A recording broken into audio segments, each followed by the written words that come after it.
The most dangerous age to get married? It's not what you think. Marriage isn't a fairy tale, it's a lifelong merger. And timing matters more than people admit. But here's the cold truth. It's not just about being young or old, it's about why you're doing it and who you're doing it with. Let's break it down. 1. Under 25. You don't even know who you are. Yet from 18 to 25, your entire worldview is still under construction. Your beliefs change, your goals evolve, but marriage locks in your current version. And when you grow, and they don't, you don't just outgrow clothes, you outgrow connection. That's why most early marriages feel like prisons by 30. 2. Emotional immaturity, explosive divorce. Most 20-somethings confuse infatuation for compatibility.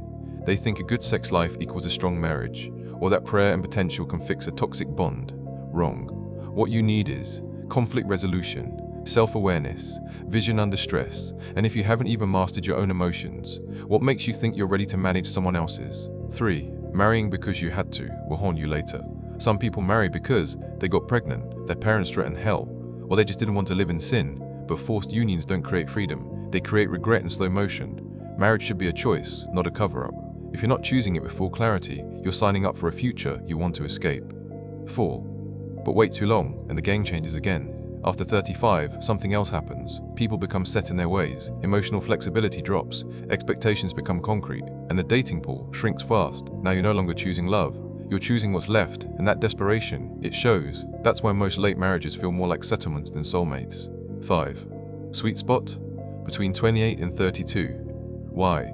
Because by then, you've failed enough to know what you need.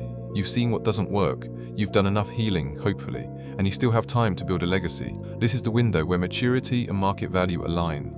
But even that window means nothing without purpose.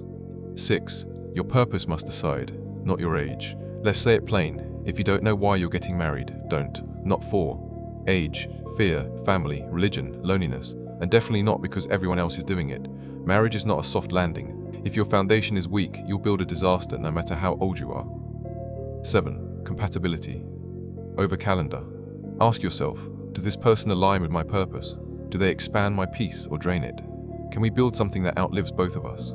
If the answer is no, don't do it. Because divorce isn't Tinder. You don't swipe out of that chaos, you pay for it, in court, in therapy, and in broken children. So don't marry the wrong woman at the right age, marry the right woman when you're clear enough to lead her. Final word, marriage isn't about age, it's about alignment. Yes, age matters. Yes, timing matters, but clarity matters more. If you're not called to marriage, stay single. If you haven't healed, stay patient. If she doesn't align, stay away. Because marriage is not a trend, it's not a flex, it's not a next chapter, it's a lifelong mission. And if you pick the wrong partner, you don't just lose your marriage, you lose your legacy.